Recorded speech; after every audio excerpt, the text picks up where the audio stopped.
Hello नमस्कार, जय हिंद साथियों। तो स्वागत है आपका CCS कंडक्ट रूल 1964 के MCQ और PYQ सीरीज़ में, जिसमें हम इसका लेक्चर थर्ड करने वाले हैं। इसके पहले हमने इसके 2 लेक्चर्स कर लिए हैं। अगर आप नहीं देखे हैं तो आप उनको जाकर ज़रूर देख लीजिए। जैसा कि आपको पता है कि हरि सिंह गौर यूनिवर्सिटी में नॉन टीचिंग के लिए वैकेंसीज निकली हुई थी, जिसमें आपके LDC, UDC, section officer, assistant और कई सारी पोस्ट के लिए आपको डोमेन नॉलेज के अंतर्गत एक्ट्स आने वाले थे। और फर्स्ट पेपर आपका MCQ बेस्ड है, तो उसके लिए आपके लिए 20 नंबर देने वाला है ना। अगर आपने इसको अच्छे से तैयार कर लिया तो आपके 20 नंबर पक्के हो जाएंगे। अगर अभी तक आप हमारे टेलीग्राम चैनल से ऐड नहीं हुए हो तो प्लीज़ आप हमारे इसी वीडियो के कमेंट बॉक्स में जाकर आप उस पर क्लिक करके ऐड हो जाओगे, है ना। तो चलिए आज की क्लास शुरू करते हैं। आज का प्रश्न है, एक केंद्रीय सरकारी कर्मचारी ने अपनी बेटी की शादी में एक कारोबारी से 2 लाख रुपए का उपहार स्वीकार किया, जो अक्सर विभागीय निविदाओं में भाग लेता है। यह किस नियम का उल्लंघन है? पहला ऑप्शन है नियम 15, जिसके अंतर्गत व्यापार संबंधी प्रावधान दिए हुए हैं। दूसरा ऑप्शन है नियम 13, जिसके अंतर्गत उपहार स्वीकार करने से संबंधित प्रावधान दिए हुए हैं। तीसरा ऑप्शन है नियम 3, जिसके अंतर्गत सामान्य आचरण के नियम दिए हुए हैं। और लास्ट ऑप्शन है B और C दोनों। तो बताइए इसका सही आंसर क्या होगा।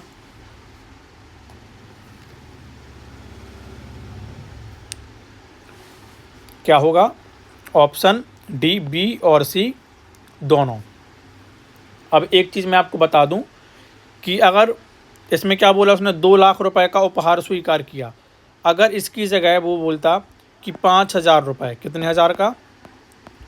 5,000 रुपये, तो 5,000 रुपये तक का क्या कर सकते हैं, बिना अनुमति के उपहार ले सकते हैं। लेकिन कब? शादी जैसे मामलों के में कुछ छूट पर केवल गैर हितधारकों से। मतलब ऐसा है कि शादी के अलावा अगर आपको किसी और हित ग्राहकों से या हित जो धारक हैं उनसे अगर आपको पैसे लेना है तो आप 5,000 रुपये तक ले सकते हो। इससे ज़्यादा अगर आपको लेना है तो आपको सरकार की अनुमति लेनी पड़ेगी। इसलिए इस नियम में उल्लंघन हुआ है। और नियम 3 का इसलिए है इसमें क्योंकि इससे सरकारी निष्पक्षता और पारदर्शिता पर क्या सवाल उठता है। समझ आ गया है कि इस पर निष्पक्षता और पारदर्शिता का सवाल उठता है, किस पर? सरकारी कर्मचारी पर। समझ आ गया है। चलिए अगला देखते हैं प्रश्न। अगला प्रश्न है, यदि कोई सरकारी कर्मचारी किसी NGO का सक्रिय सदस्य है जो सरकार की नीतियों का विरोध करता है और वह कर्मचारी वहाँ भाषण देता है, जो वह किस नियम का उल्लंघन कर रहा है? तो वह किस नियम का उल्लंघन कर रहा है? पहला ऑप्शन है नियम 9 और नियम 5। दूसरा ऑप्शन है केवल नियम 5। तीसरा ऑप्शन है नियम 15, जिसके अंतर्गत व्यावसायिक गतिविधियों को शामिल किया गया है। एंड लास्ट है कोई उल्लंघन नहीं। बताइए क्या सही आंसर होगा। क्या होगा? ऑप्शन ए नियम 9 और नियम 5। मैं आपको अच्छे से बता चुका हूँ कि नियम 9 में क्या है और नियम 5 में क्या है। अगर आपको इसको डिटेल में पढ़ना है तो आप हमारी थ्योरी वाली क्लास देख सकते हो। अगला प्रश्न है, एक कर्मचारी ने एक विदेशी बैंक में खाता खोला लेकिन इसकी सूचना विभाग को नहीं दी। यह किन 2 नियमों का उल्लंघन करता है? पहला ऑप्शन है नियम 18 और नियम 7। दूसरा ऑप्शन है नियम 16 और नियम 15। तीसरा ऑप्शन है नियम 18 और नियम 3। लास्ट ऑप्शन है केवल नियम 7। तो बताइए किन 2 नियमों का उल्लंघन होगा।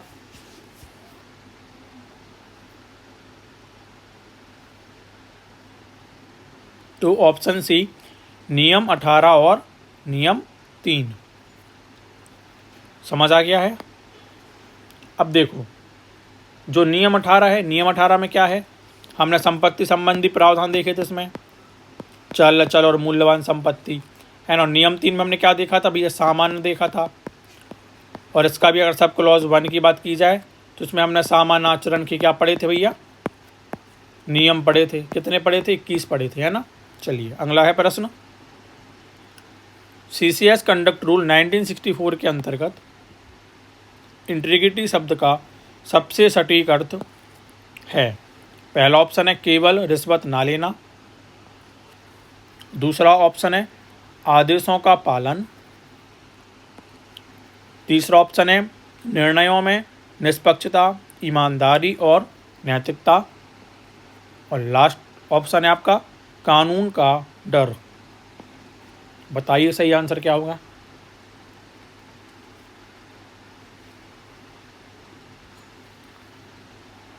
क्या होगा? ऑप्शन सी निर्णयों में निष्पक्षता, ईमानदारी और नैतिकता। अगला प्रश्न है, यदि एक कर्मचारी विभाग के आदेश का पालन करने से मना करता है, यह कहकर कि आदेश अनैतिक है, तो कौन सी स्थिति सही मानी जाएगी? पहला ऑप्शन है उसे दंडित किया जाएगा, दूसरा ऑप्शन है वह न्यायालय में जा सकता है, तीसरा ऑप्शन है यदि आदेश वास्तव में अनैतिक या अवैध है तो अस्वीकार करना नियम 3 के अनुरूप है, और लास्ट ऑप्शन है उसे त्यागपत्र देना चाहिए। बताइए क्या सही आंसर होगा।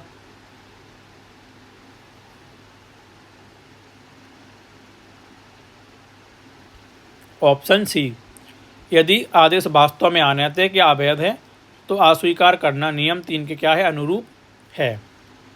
अगला प्रश्न है, यदि किसी कर्मचारी को अन्य धर्म जाति के व्यक्ति के खिलाफ अपमानजनक टिप्पणी करते हुए सोशल मीडिया पर पाया जाए तो वह किस किस नियम का उल्लंघन करेगा? पहला ऑप्शन है नियम 10 और नियम 3, दूसरा ऑप्शन है नियम 3 और नियम 5, तीसरा ऑप्शन है केवल नियम 5, और लास्ट ऑप्शन है केवल सूचना तकनीक अधिनियम। बताइए।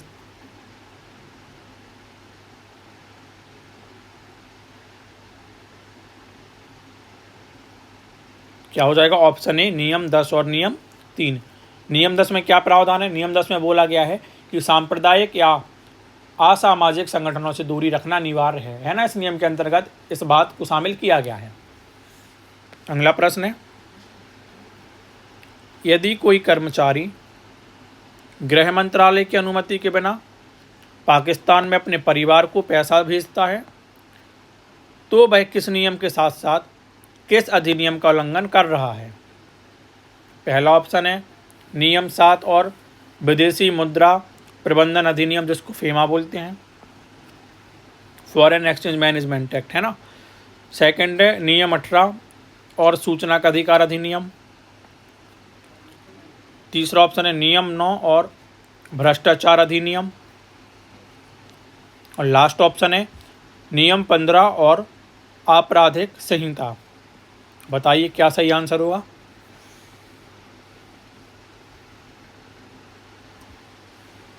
क्या होगा? ऑप्शन ए नियम 7 और विदेशी मुद्रा प्रबंधन अधिनियम, जिसको फेमा भी बोला जाता है, इसका सही आंसर हो जाएगा। अगला प्रश्न है, यह आपका यूपीएससी CAPF में पूछ लिया गया प्रश्न है। प्रश्न है आपका, एक कर्मचारी ने RTI के तहत मांगी जानकारी ना देकर कहा कि यह पब्लिक इंटरेस्ट के खिलाफ है, लेकिन कोई वैध कारण नहीं बताया। क्या यह कंडक्ट रूल का उल्लंघन करता है? पहला ऑप्शन है नहीं, विभाग RTI से ऊपर है, दूसरा ऑप्शन है हाँ, यह नियम 3 और RTI एक्ट दोनों का उल्लंघन है, तीसरा ऑप्शन है केवल RTI एक्ट का उल्लंघन है, और लास्ट ऑप्शन है यह नियम 9 के अंतर्गत वैध है। बताइए क्या सही आंसर होगा।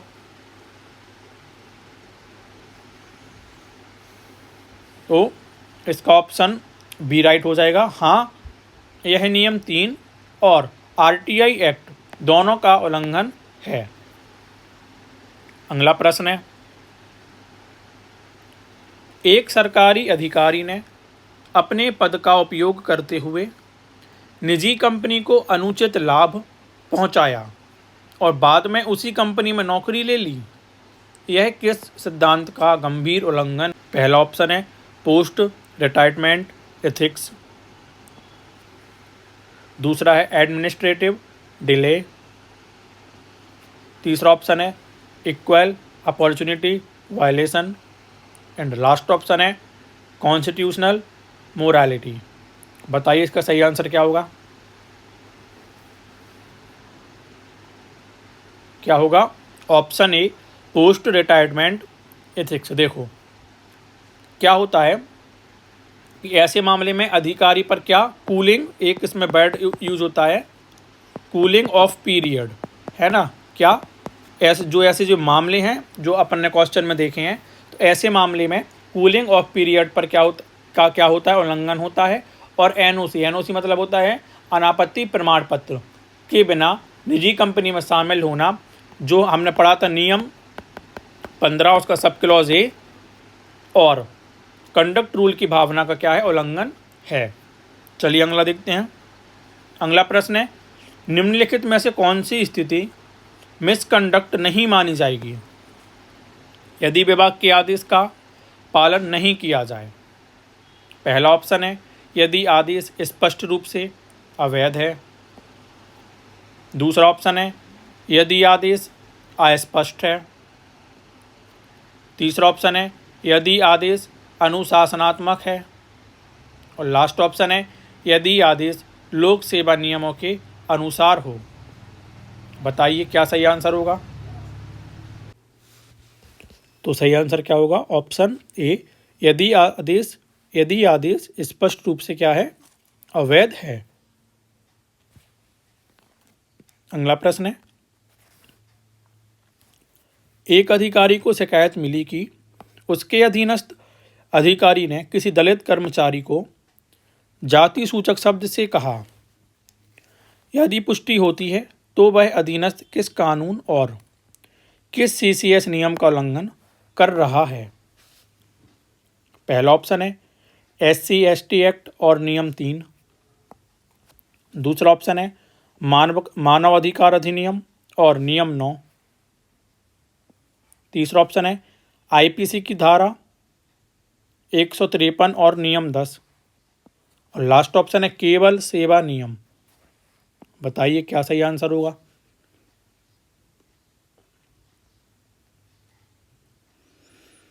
तो ऑप्शन ए ST/SC एक्ट 1989 का जो आपका अधिनियम है उसका उल्लंघन माना जाएगा और नियम 3 का भी उल्लंघन माना जाएगा। अगला प्रश्न है यदि कोई सरकारी अधिकारी सोशल मीडिया पर बार बार सरकारी नीतियों के खिलाफ वीडियो डालता है लेकिन उसे किसी राजनीतिक दल से सीधा जुड़ाव नहीं है, तो वह किस नियम का उल्लंघन कर रहा है? पहला ऑप्शन है केवल नियम 5, दूसरा ऑप्शन है केवल नियम 9, तीसरा ऑप्शन है नियम 3 और नियम 9, और लास्ट ऑप्शन है कोई उल्लंघन नहीं। बताइए क्या सही आंसर होगा?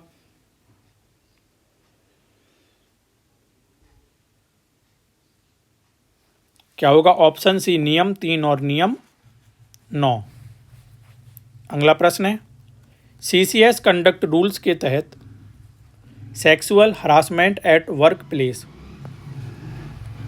के मामलों की रिपोर्टिंग किस आधार पर की जानी चाहिए? पहला ऑप्शन है केवल पुलिस को, दूसरा ऑप्शन है लोकपाल को, तीसरा ऑप्शन है इंटरनल कंप्लेंट्स कमेटी जिसको ICC भी बोला जाता है द्वारा नियमानुसार, और लास्ट ऑप्शन है CVC सेंट्रल विजिलेंस कमीशन को, है ना, केंद्रीय सतर्कता आयोग जिसको हिंदी में बोला जाता है।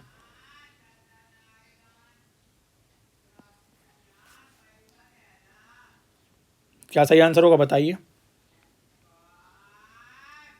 क्या होगा? Option C internal complaints committee द्वारा नियमानुसार इसका सही आंसर हो जाएगा। मतलब क्या होता है कि देखो आपको पता है कि सेक्सुअल हरासमेंट एक्ट के लिए 2013 में कुछ इसके लिए काम किए गए थे ना। तो 2013 का जो sexual harassment of women at work place act था उसमें CCS कंडक्ट रूल से जुड़ा हुआ है। और प्रत्येक विभाग में क्या ICC का क्या करना है, गठन करना अनिवार्य है। और कर्मचारी उस समिति के तहत अपनी शिकायत करनी होती है। समझ आ गया है। अगला प्रश्न है, एक कर्मचारी ने आय के ज्ञात स्रोतों से अधिक संपत्ति अर्जित की, लेकिन जब जांच हुई तो उसने उसे परिवार द्वारा अर्जित संपत्ति बताया, परंतु दस्तावेज नहीं दे सका। इसका कानूनी असर क्या होगा? पहला ऑप्शन है कोई अपराध नहीं है। दूसरा ऑप्शन है जांच तभी मान्य होगी जब FIR हो। तीसरा ऑप्शन है यह आय का गलत स्रोत माना जाएगा, संदेह का लाभ नहीं मिलेगा, है ना। और लास्ट ऑप्शन है केवल आयकर विभाग की जांच चलेगी। तो बताइए सही आंसर क्या होगा? बहुत महत्वपूर्ण प्रश्न है ये। ऑप्शन सी सही है इसका आंसर। यह आय का गलत स्रोत माना जाएगा जिसके अंतर्गत संदेह का लाभ नहीं मिलेगा। मतलब क्या है, देखो सुनना आप मेरी बात को ध्यान से। जब कोई कर्मचारी अपनी संपत्ति की वैध व्याख्या नहीं कर पाता, क्या व्याख्या नहीं कर पाता है, वैध की मेरी संपत्ति वैध है क्या वैध है ना, अगर वो वैध की व्याख्या नहीं कर पा रहा है या प्रूफ नहीं कर पा रहा है तो उसे क्या माना जाएगा, भ्रष्टाचार अधिनियम प्लस कंडक्ट रूल 18 का उल्लंघन माना जाएगा। समझ आ गया है। अगला प्रश्न है, यदि किसी कर्मचारी का आचरण नियमों का उल्लंघन नहीं करता लेकिन नैतिकता के खिलाफ है तो उसे क्या सजा दी जा सकती है? पहला ऑप्शन है नहीं, नियमों का उल्लंघन होना जरूरी है। दूसरा ऑप्शन है हाँ, यदि यह एक्सपेक्टेड स्टैंडर्ड ऑफ कंडक्ट से मेल नहीं खाता। तीसरा ऑप्शन है केवल आपराधिक मामला बनने पर। और लास्ट ऑप्शन है केवल विभागीय चेतावनी दी जा सकती है। तो बताइए क्या सही आंसर होगा? बहुत महत्वपूर्ण प्रश्न है, बताइए। तो इसका आंसर होगा ऑप्शन बी, हाँ यदि यह एक्सपेक्टेड स्टैंडर्ड ऑफ कंडक्ट से मेल नहीं खाता, है ना। अगला प्रश्न है, एक कर्मचारी ने अपने बॉस के खिलाफ भ्रष्टाचार की शिकायत RTI के जरिए भेजी और उसका स्क्रीनशॉट फेसबुक पर शेयर कर दिया। यह किस नियम का उल्लंघन माना जाएगा? पहला ऑप्शन है नियम 9 और नियम 3। दूसरा ऑप्शन है नियम 11 और सूचना प्रौद्योगिकी अधिनियम। तीसरा ऑप्शन है नियम 5 और नियम 13। और लास्ट ऑप्शन है केवल नियम 3। तो बताइए सही आंसर क्या होगा? ऑप्शन ए नियम 9 और नियम 3 इसका सही आंसर हो जाएगा। अगला प्रश्न है, यदि कोई कर्मचारी जानबूझकर किसी RTI याचिका का जवाब टालता है क्योंकि उसमें एक मंत्री से जुड़ी जानकारी मांगी गई है तो वह कौन से नियमों और कानूनों का उल्लंघन करता है? पहला ऑप्शन है नियम 3 RTI अधिनियम की धारा 7 और सेवा नैतिकता। दूसरा ऑप्शन है केवल RTI अधिनियम। तीसरा ऑप्शन है केवल नियम 9। और लास्ट ऑप्शन है कोई उल्लंघन नहीं क्योंकि मंत्री संवैधानिक पद पर है। बताइए सही आंसर क्या है? तो ऑप्शन ए नियम 3 RTI अधिनियम की धारा 7 और सेवा नैतिकता। यदि आपको हमारे MCQs और PYQ पसंद आ रहे हैं तो प्लीज़ आप लाइक कीजिए, और अभी तक अगर आपने चैनल को सब्सक्राइब नहीं किया है तो प्लीज़ आप कर लीजिए, क्योंकि आगे और भी मज़ेदार एक्ट और इनके PYQ प्लस थ्योरी आपके लिए आने वाला है। और मैं एक चीज़ और बता दूं, अगर आपको इसकी PDF चाहिए है तो आप हमारे टेलीग्राम चैनल से ऐड हो जाइए, जिसकी लिंक आपको इसी वीडियो के डिस्क्रिप्शन बॉक्स में मिल जाएगी।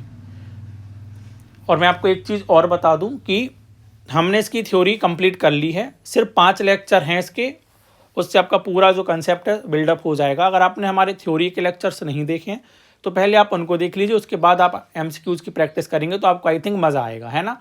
तो पहले आप उनको देख लीजिए, उसकी मैंने प्लेलिस्ट बना रखी है।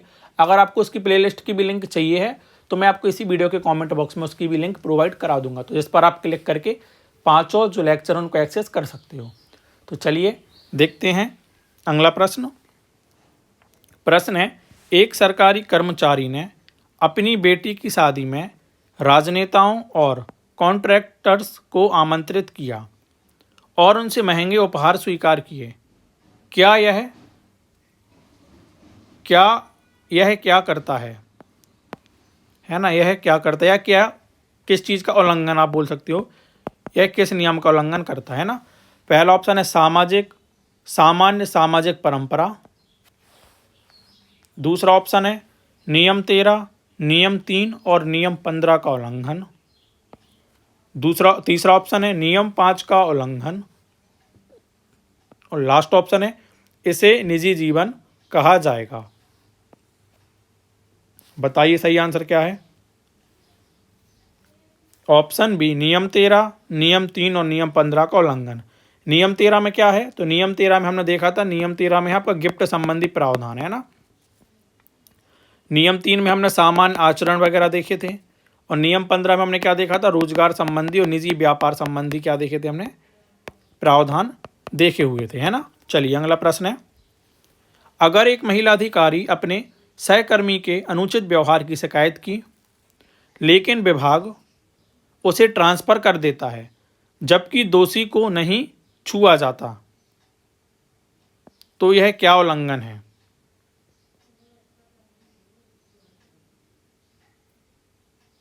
मैं फिर से एक बार प्रश्न पढ़ रहा हूं। अगर एक महिला अधिकारी ने अपने सहकर्मी के अनुचित व्यवहार की शिकायत की है लेकिन विभाग उसे ट्रांसफर कर देता है जबकि दोषी को नहीं छुआ जाता, तो यह क्या उल्लंघन है। आई थिंक कि इसकी लैंग्वेज गलत है, इसको ड्रॉप करते हैं।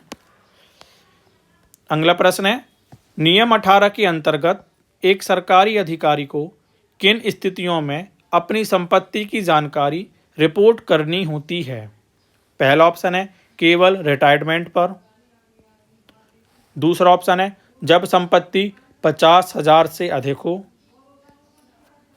तीसरा ऑप्शन हर वर्ष और जब कोई संपत्ति अर्जित, बेची या गिफ्ट में ली जाए। और लास्ट ऑप्शन है केवल जब विभाग मांगे। बताइए क्या सही आंसर होगा। तो ऑप्शन सी हर वर्ष जब कोई संपत्ति अर्जित, बेची या गिफ्ट में ली जाए, इसका सही आंसर हो जाएगा। नियम क्या आ जाएगा इसमें, नियम 18 क्या आ जाएगा, नियम 18। अगला प्रश्न है, एक सरकारी कर्मचारी ने अपने YouTube चैनल पर सरकारी फाइलिंग प्रक्रिया में देरी का मजाक उड़ाते हुए वीडियो डाला। नियमों की दृष्टि से इसका विश्लेषण करें। पहला ऑप्शन है यह रचनात्मक स्वतंत्रता है। दूसरा ऑप्शन है यह नियम 9 और नियम 3 का उल्लंघन है। तीसरा ऑप्शन है कोई उल्लंघन नहीं अगर उसने विभाग का नाम नहीं लिया। और लास्ट ऑप्शन है केवल व्यक्तिगत राय मानी जाएगी। तो बताइए क्या सही आंसर होगा। क्या होगा, ऑप्शन बी नियम 9 और नियम 3 का उल्लंघन माना जाएगा। नियम 9 में हमने क्या देखा था, सरकार की आलोचना देखा था हमने, आलोचना नहीं करना भैया। चलो अगला है, यदि एक अधिकारी ने अपने व्यक्तिगत फेसबुक प्रोफाइल पर किसी धर्म विशेष के खिलाफ टिप्पणी की जो वायरल हो गई, इसका विभागीय परिणाम क्या हो सकता है। पहला ऑप्शन है कोई असर नहीं क्योंकि यह निजी प्रोफाइल है। दूसरा ऑप्शन है दंडात्मक कार्रवाई नियम 3 और नियम 10 के तहत। तीसरा ऑप्शन है केवल चेतावनी। और लास्ट ऑप्शन है उसे अवकाश पर भेजा जा सकता है। बताइए इसका सही आंसर क्या होगा। क्या होगा, ऑप्शन बी दंडात्मक कार्रवाई नियम 3 और नियम 10 के तहत। अगला प्रश्न है, निम्न में से कौन सा कथन पूर्ण रूप से सत्य है जब सरकारी कर्मचारी को उपहार स्वीकार करना हो। पहला ऑप्शन है, कोई भी कर्मचारी किसी भी अवसर पर किसी से भी उपहार स्वीकार कर सकता है यदि वह पारंपरिक रूप से दिया गया हो। दूसरा ऑप्शन है, कर्मचारी केवल त्योहारों पर 5,000 तक का उपहार ले सकता है, लेकिन इसकी सूचना देना आवश्यक नहीं है। तीसरा ऑप्शन है, कर्मचारी किसी सरकारी ठेकेदार से 10,000 रुपये तक का उपहार विवाह समारोह में बिना सूचना के स्वीकार कर सकता है। और लास्ट ऑप्शन है, कर्मचारी 5,000 रुपये का उपहार स्वीकार कर सकता है बशर्ते देने वाला किसी विभागीय हित में ना हो। तो बताइए कौन सा कथन सत्य है।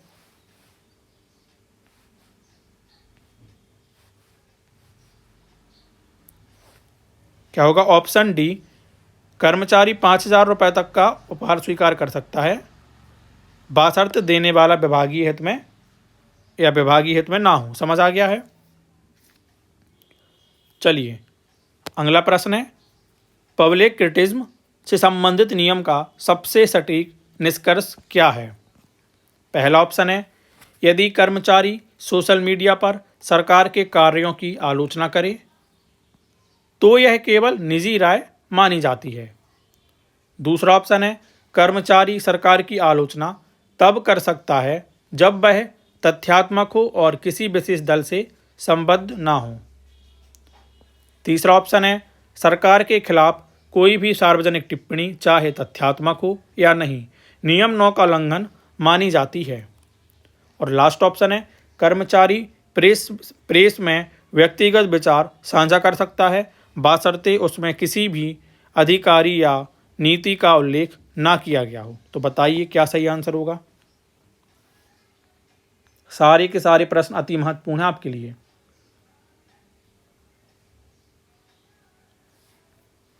तो ऑप्शन सी इसका सही आंसर हो जाएगा। सरकार के खिलाफ कोई भी सरकारी टिप्पणी चाहे तथ्यात्मक हो या नहीं नियम 9 का उल्लंघन मानी जाती है।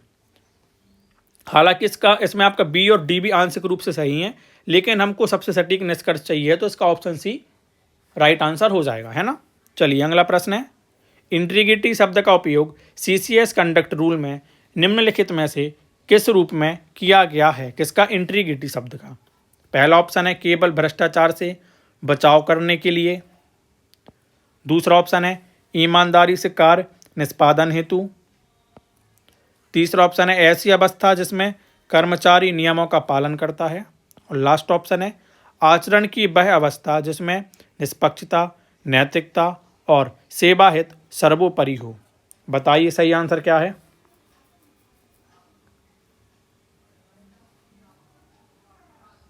क्या हो जाएगा? ऑप्शन डी सही होगा। आचरण की वह अवस्था जिसमें निष्पक्षता, नैतिकता और सेवा हित क्या हो? सर्वोपरि हो।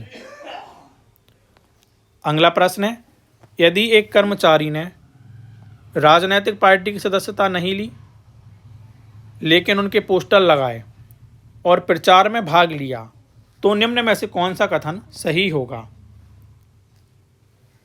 पहला ऑप्शन है, चूंकि सदस्यता नहीं ली इसलिए यह नियम 5 का उल्लंघन नहीं है। दूसरा ऑप्शन है, यह नियम 5 के अंतर्गत आंशिक उल्लंघन है क्योंकि उसने प्रचार किया। तीसरा ऑप्शन है, यह नियम 5 का उल्लंघन है चाहे सदस्यता ली हो या नहीं। और लास्ट ऑप्शन है, नियम 3 का उल्लंघन है पर नियम 5 लागू नहीं होगा। बताइए क्या सही आंसर होगा।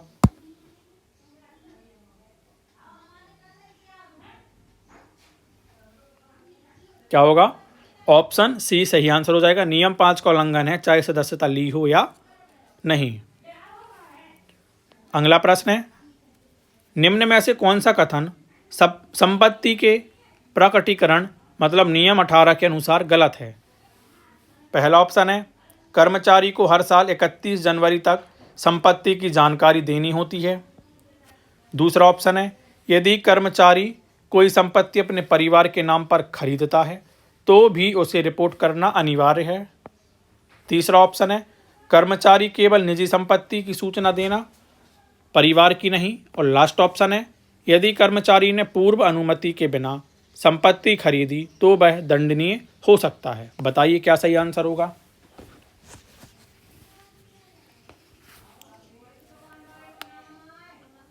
तो ऑप्शन सी इसका सही आंसर हो जाएगा कि कर्मचारी केवल अपनी निजी संपत्ति की सूचना देगा, परिवार की नहीं। ऐसा नहीं है, उसको भैया परिवार की भी क्या देना है, सूचना देना है। और आपको इसमें एक चीज़ और महत्वपूर्ण है कि कर्मचारी को हर साल की 31 जनवरी तक अपना वार्षिक विवरण देना होता है अचल संपत्ति या चल संपत्ति के संबंध में, है ना। चलिए अगला प्रश्न है, निम्नलिखित में से कौन सा कथन आउटसाइड इन्फ्लुएंस से संबंधित नियम 3 के उल्लंघन को सही परिभाषित करता है। पहला ऑप्शन है, कर्मचारी ने किसी बाहरी व्यक्ति से मदद ली जो उसका रिश्तेदार था। दूसरा ऑप्शन है, कर्मचारी ने मंत्री के माध्यम से अपने स्थानांतरण हेतु पत्र भिजवाया। तीसरा ऑप्शन है, कर्मचारी ने मीडिया को अपने मुद्दों के बारे में बताया। और लास्ट ऑप्शन है, कर्मचारी ने अपने अधिकारी से व्यक्तिगत अनुरोध किया। बताइए इसका सही आंसर क्या होगा। क्या होगा? ऑप्शन बी, कर्मचारी ने मंत्री के माध्यम से अपने स्थानांतरण हेतु पत्र भिजवाया। अगला प्रश्न है, निम्न में से कौन सा कथन अधूरे ज्ञान के आधार पर नियम 3 का उल्लंघन कर सकता है। पहला ऑप्शन है, कर्मचारी ने बिना साक्ष्य के सोशल मीडिया पर भ्रष्टाचार की बात की। दूसरा ऑप्शन है, कर्मचारी ने व्यक्तिगत ईमेल में अपने असंतोष की बात की। तीसरा ऑप्शन है, कर्मचारी ने परिवार को विभाग की कार्यशैली के बारे में बताया। और लास्ट ऑप्शन है, कर्मचारी ने गुप्त रूप से अपने अधिकारी के व्यवहार की रिकॉर्डिंग की। तो बताइए इसका सही आंसर क्या होगा। क्या होगा? ऑप्शन ए, कर्मचारी ने बिना साक्ष्य के सोशल मीडिया पर भ्रष्टाचार की क्या की भैया, बात की। कैसे इसका आंसर होगा तो सुन लीजिए। इसमें क्या होता है कि बिना साक्ष्य के सार्वजनिक रूप से आरोप लगाना, खासकर सोशल मीडिया पर, इससे क्या होगा, जो नियम 3 में आप इंटीग्रिटी है ना, और नियम 9 में क्या है, पब्लिक क्रिटिज्म, दोनों का उल्लंघन करता है ना। आज की क्लास का लास्ट प्रश्न है, एक सरकारी कर्मचारी की पत्नी ने एक एनजीओ चलाना शुरू किया जो CSR प्रोजेक्ट्स के लिए उसी विभाग के ठेकेदार से फंड लेती है। यह किस नियम का स्पष्ट उल्लंघन है। पहला ऑप्शन है नियम 18, दूसरा ऑप्शन है नियम 15 और 3, तीसरा ऑप्शन है केवल नियम 13 और लास्ट ऑप्शन है नियम 5 राजनैतिक गतिविधियां। तो बताइए इसका सही आंसर क्या होगा।